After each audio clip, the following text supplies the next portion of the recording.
This day in sports history. It's August 10th, and on this day in 1974, the NFL Players Association ended their strike, but not because they got what they wanted. So this strike started on July 1st, and along with 63 demands, the players were wanting to ultimately end the so-called Rozelle Rule. Named after the commissioner of the league who implemented it, the Rozelle Rule had been put in place in 1963, and it had stipulated that a team signing a free agent player must compensate the team the player left. Now, that could come in the form of money, another player or players, or draft rights. If they could not agree on terms between the two of them, the NFL commissioner would arbitrate the matter and fix the compensation.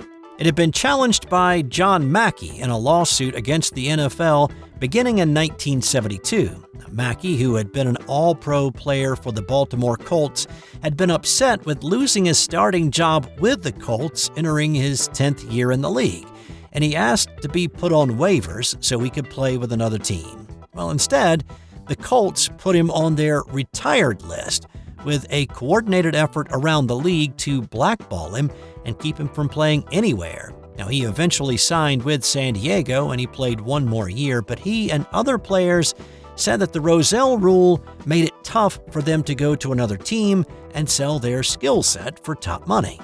This was largely due to owners and general managers being reluctant to sign players because they didn't know who or what they would have to give up because of it. So Mackey eventually won his lawsuit with a judge ruling the Rozelle Rule violated antitrust law, but that would not come until 1975.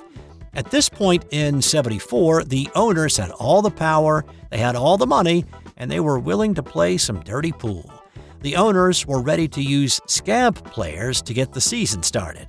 The annual Hall of Fame game had actually been played that year between no-names and cast-offs wearing Buffalo Bills and St. Louis Cardinals uniforms who had no problem crossing the picket line to get their chance to play in the NFL. When the players ended their strike after 2 months on this day, the Rozelle Rule was still in effect, mostly understanding that the court moved at a snail's pace, and it would be some time before it was actually resolved. Well, after the judge's ruling in 75 and the NFL's appeal failed in 76, the Rozelle Rule was finally abolished. So even though the players did not get the outcome that they wanted in 74, it did add a little more pressure. And then once Mackey's lawsuit worked its way through the system and the appellate court upheld the decision, it eventually led to a better labor situation down the road for the players and free agency that the players are able to enjoy now. This episode is brought to you by the Sterling Soap Company. Sterling Soap is 100% natural, and with a variety of bath soaps, shave soaps, beard balm, lotions, cologne, and many more personal care products in a large variety of scents, you're sure to find something that's perfect for you or that special someone in your life. Check them out at sterlingsoap.com.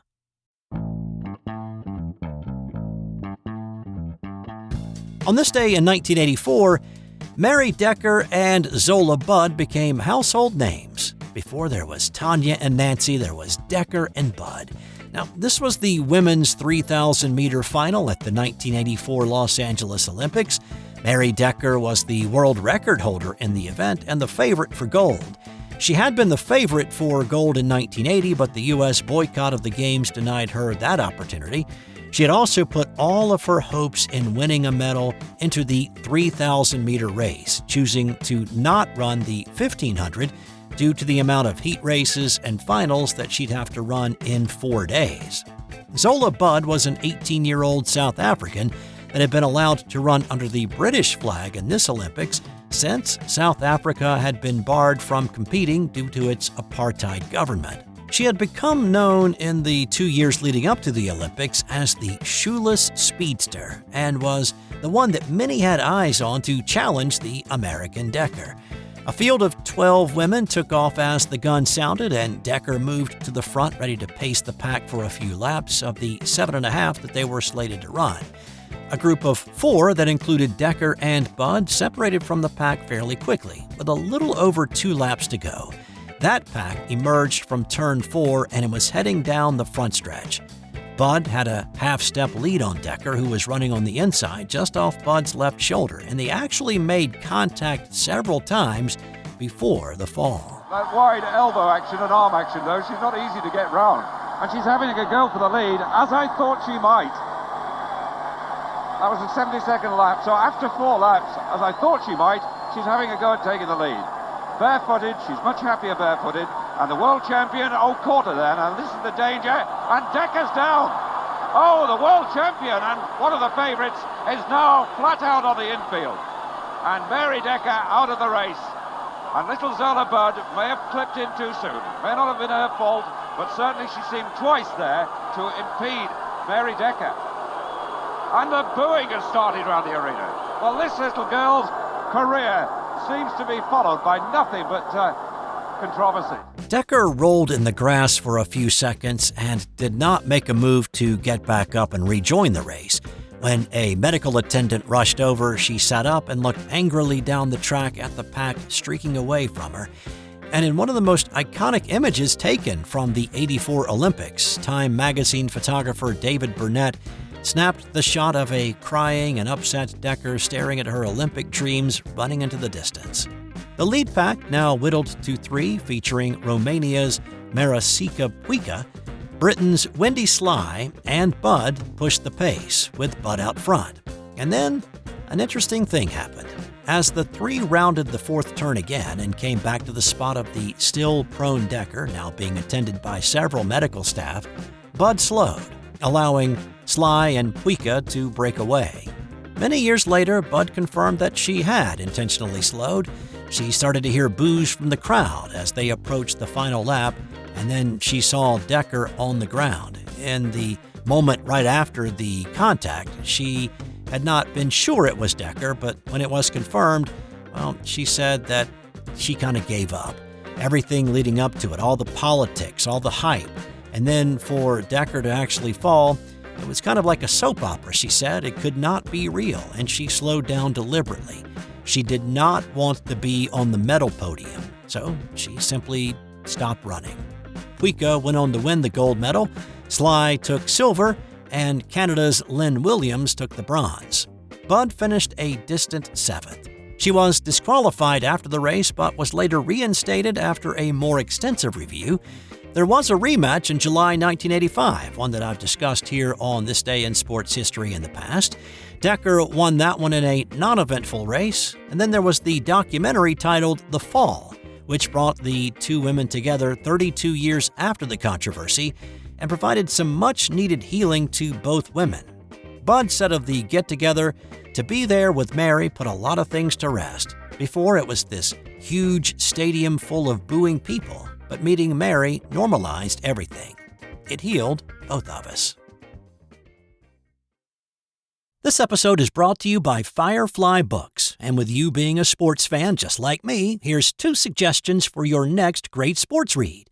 If you love basketball, then you need to add Dave Zarum's book, NBA 75, The Definitive History. Uncover untold stories of triumph, controversy, and the greatest stars of the game. From the league's humble beginnings to its modern glory, it is a courtside seat to 75 years of NBA history. And if you're a golf fanatic, then you gotta check out Matt Adams' book, The Golf Round I'll Never Forget. I've used it as a reference in this podcast over the past year for lots of stories that I've done, and I can tell you from experiencing it, this is a great book. Relive 50 of golf's most memorable moments through the eyes of the legends themselves. It's the closest you'll ever get to walking the fairways with the greatest to ever play the game. Grab your copy of NBA 75 or The Golf Round I'll Never Forget, available from Firefly, wherever you get your books. On this day in 1953, it was a miracle golf shot, and it was caught on live television in a TV history first. This was the World Championship of Golf event being played at Chicago's Tam O'Shanter course. Top prize was $25,000, which at the time was the greatest prize offered to a winner of a golf tournament. Golfer Lew Worsham came to the par 4 18th hole a stroke back of leader Chandler Harper, needing a birdie to force a playoff. Harper was the first to hit his approach to the 18th green, and he tossed a dart to within 10 feet. Worsham's drive left him 140 yards from the pin. He hit a 9-iron, the ball hit the front of the green, bounced 3 times, and then rolled right into the heart of the cup for an eagle. Harper missed his birdie putt that would have tied it up, and Worsham's eagle turned out to be the winner. He called it the luckiest shot he ever hit. When Worsham's ball rolled in, though, the crowd seemed confused at first about what they had just witnessed. And after a longer pause than is typical for a miracle shot like that, the crowd finally erupted. Now, what made this event even more special than the biggest prize in golf at the time was the fact that this was the first live broadcast of a golf match, allowing the few who had televisions at this point to actually watch it as it happened. Another amazing ending to a golf tournament from this day in 2014. It was the final round of the PGA Championship played that year at Valhalla Golf Club in Louisville, Kentucky. Weather had caused extensive delays throughout the weekend, and when play finally restarted, it looked unlikely that play would actually end on this day. With the final 2 groups on the par 5 18th, darkness was coming fast, and there were a few rumbles in the distance of thunder. On the green, Phil Mickelson and Rickie Fowler were looking at putts that had a lot riding on them. Back in the fairway, tournament leader Rory McIlroy had just birdied 17 to extend his lead to 2 shots. As the sun began to disappear below the horizon, tournament officials intervened and gave McIlroy an option: suspend play now and come back in the morning to play his approach and putt, or hit into the Mickelson-Fowler group. Just to clarify, Mickelson and Fowler had already agreed to that scenario. McIlroy decided to play, and he hit the green with his 3rd shot. Mickelson added a little pressure by rolling in his birdie putt to have Rory's lead to 1, and as darkness descended and a lightning bolt lit the sky for a brief moment, McIlroy 2-putted for par to win the tournament by a shot.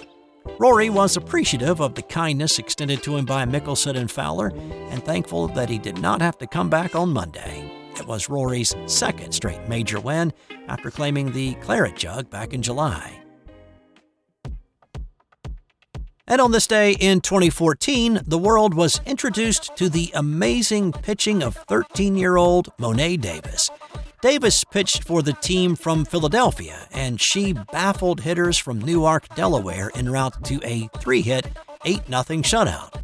That win propelled her team into the Mid-Atlantic region of the Little League World Series.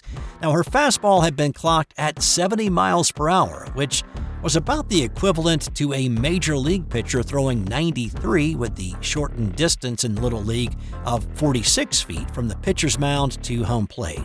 She also had a pretty hard-breaking curveball. She continued to throw her 70-mile-per-hour fastball past batters until her Philly team was eliminated by the team from Chicago in the semis. Now, that Chicago team was later stripped of all of its wins, though, for using illegal players. But you may not have heard the last of Mo'ne Davis. She is planning on making a run at the new Women's Professional Baseball League that is getting started next year.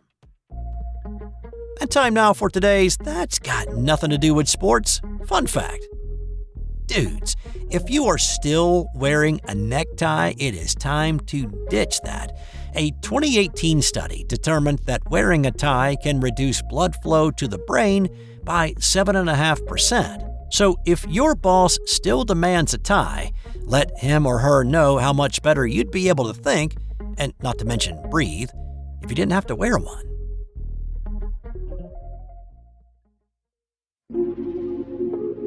This has been an original Thrive Suite production.